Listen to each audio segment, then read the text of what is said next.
Hey everybody, welcome back to the show. We're here today on episode 240 of the Integrative Health Coach Success Podcast. Can't wait to get into today's topic, which is going to be how to get challenging clients back on track. I want to give you a very simple, straightforward plan. It involves 5 steps. You're going to be able to use it with even your most challenging or problematic clients. And it is my opinion that you're going to be able to get them to achieve the goals that they know are right for them. So basically, every single client, it came to you for a reason. They know that they want to improve their health. They know they want to improve their overall body transformation, their mind, or so much more, but they're not able to get there. And even the best laid plans sometimes need to be tweaked, and even more so for these more challenging clients. So I'm going to lay out these 5 steps. After that, hopefully you'll be able to take it. I would love to hear back as to how it works for you. All right, step 1 is this. We want to acknowledge that this is a partnership. Right? So you want to acknowledge that you're both in it together. Let me give you an example. Your client came in, they were trying to follow, let's say, the CBO protocol, the gut-based healing protocol that we use over inside of our practice over at Equalife. Okay, so they were able to follow 2 weeks on the nutrition plan, and then after that, they went to a party, they had a couple drinks, they had some dessert, they had some foods that they shouldn't have had. Weren't able to do it. They figured, what's the point? I already now, blew my first 2 weeks, and what's the point? I'm not going to even restart. So you check in with them that next Friday or the next Monday, let's say, and you say, hey, George, how's everything going? You're now on to your last week of the first phase of the CBO protocol. How are you feeling? And they let you know, like they say, listen, I tried it. I messed up on Friday night. I just stopped after that. And so you say, you know what? Why don't we set up a call later this week so we can begin to recalibrate and get you back on track? Now, you explain to your clients that I totally understand where you're coming from. What I want you to do is just email me, or if you do chat the next day, you can, let me know when these types of things happen. You and I are in this together. I don't need you to be perfect. And what I would have shared with you is that even though you had that slip up on Saturday, what we could have done, and then you just start to go into your talk, right? So the first one is this. You're going to talk with them and acknowledge that you're in this together, that this is a partnership, that you came to them for these specific reasons, and let them know that you're not going to let them down. Right? You're going to make sure that you help them commit to their goals. We'll get to that in just a moment. All right, the second part is this. Just say, listen, I asked you in the beginning, if the CBO protocol, you're going to be able to do this, you're going to be able to move forward on it, and you said yes. And what I want you to know is that mistakes happen, is that you're not the first person to not be able to complete those first 3 weeks, right? And so that's okay. What I want to acknowledge is that I should have checked in with you a little bit more if that's what you needed from me, or helped you with more of these sample meal plans, or talked about if this was even the right time to start the first 3 weeks, although there really is no right time because there's always something that comes up, so that we could get you on the right track. I want to take responsibility from my side. I want to talk about in just a moment how I can help you to a greater degree to make sure that we do implement this, because we know it's going to help you get you to your goals. But I also need you to take responsibility as well. Now, typically you're having this conversation when a client has talked to you that they've seen a dozen different practitioners and it never works, or they've tried it 3 different times with you before. This is typically when you're having this conversation, right? It's not just one slip up. This is a challenging client, right? So I just want to share that with you, but I'm just giving you an example here today. So you want to say, listen, I'm going to take responsibility on my end because I need to know better how I can help you. And I don't know exactly how that is yet. So I want to have the conversation with you. How can I better help you? But before we do that, I just need to make sure that you're also taking responsibility on your end, because it sounds like to me that you may be saying, and relay back their excuses that they're giving to you, right? And just say, and I understand that those are legitimate, that those are valid, but the problem is this: if we allow those things to continue to come up, we'll never get through the plan that we know that we need to get through in order to get to your goals. And you want those goals, right? And they're going to, of course, say yes, right? So, okay, I'm taking responsibility. I'm going to learn how to better help you. I need you to take responsibility, though, of seeing this through. And you're going to share that with them, right? All right, the third part is this. listen, we've tried this, let's just say 3 times before. This is the 3rd time messing up. Okay.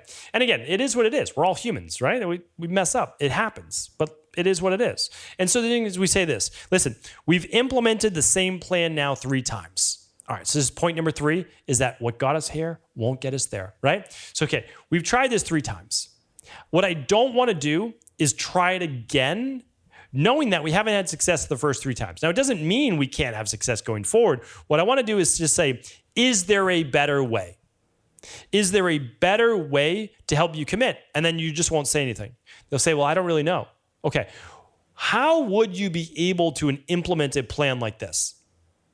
And you just say, then you just let them literally think.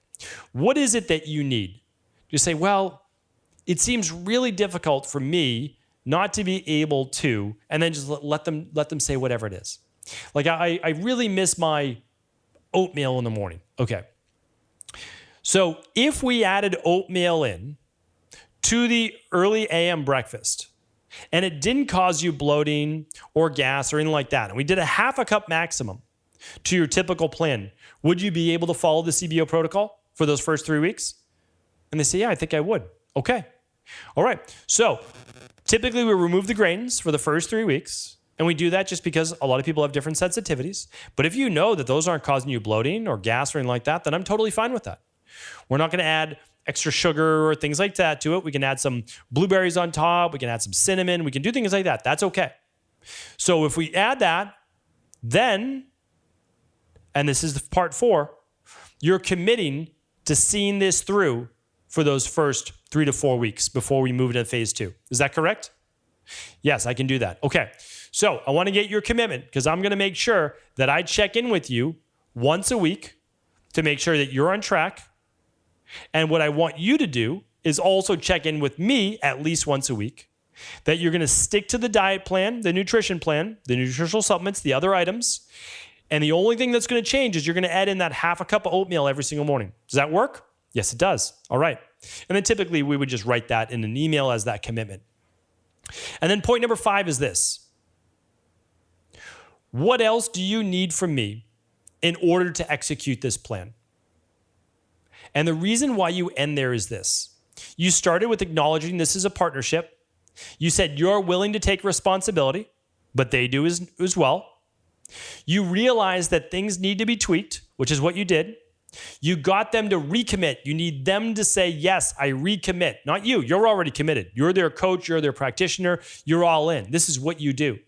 But then at the end, you have to say, you're giving them one last way to share with you what else could be tripping them up. And then that's it. Then it's on them. You gave them lots of opportunity. So you say this, what else do you need from me? How else can I help in order to execute this plan? And they say, I think that this is everything. I say, okay, so do you have all the foods that you need from the shopping list? Have you gotten rid of the foods in your house that you won't be eating for those next 3 weeks? No, I haven't done that yet. When can we commit to getting rid of those foods and getting the new ones? I can go shopping after work today. Great. I'm going to send you an email tomorrow to make sure that that's been done. We good on that? Yes. Okay. What else will you need then in order to be able to execute these next 21 days? And they say, I think I have everything. Okay. So you have all the foods that you need. You have your nutritional supplements. You're going to be able to get right back on track, right? Yes, I am. Okay. If anything else comes up, you let me know and I will be there to help you. And then directly after your call, all you'll do is you'll pre-write that email, which will be like 3 sentences because nobody needs a million paragraph long email. Everybody's busy, right? So you just say, hey, George, great talking with you. Super excited that you've recommitted to your goal of sticking with the CBO protocol and rebalancing your gut-based issues. I wanted to check in to make sure you threw out or you gave away all those foods that are not on the plan, and you went food shopping last night in order to make sure you have everything you need. Are we good? Like, that's it. And just say, looking forward to being able to support you in any way that I can. That's all. That's all that you need. So what we've done here is we've shared with them saying, I'm not letting you down. I'm your partner in this. Most people have quit on you. I'm not going to quit on you. And I'm also not going to allow you to quit on yourself. Let's get back on track. But it needs to be different this time. It's, not that much different, right? But it needs to be different. Okay, we added a little bit of oatmeal. We're recommitted, right? Yes, we are. Anything else I can help you with? No, I don't think so. Do you have all your foods then? Do you have everything you need ready to go? Yes, I do. Okay. They're going food shopping, right? You're going to put in that one little reminder, and then you have your typical Thursday check-ins, Monday check-ins, whatever you do, and you're just going to put in your notes, make sure that George is back on track for that first 3 weeks of his plan. Those are the 5 steps that I use, that I try to teach in my practice as well to other IHPs and other coaches to get problematic or challenging clients back on track. Because remember, we've all been there. We've been the challenging person before. And a lot of the times this is just breaking old habits, breaking old ways. It's fear of success. It's fear of failure. But when you have a practitioner that's committed to you, a coach that's committed to you, it can do absolute wonders in giving you the strength that you may not have at that moment to see it through to the end. So hopefully this was helpful. I would love to hear any other tips you have right in the comments below. Thank you so much. We appreciate you. And of course, if you're not already a part of IHP, we would love to have you.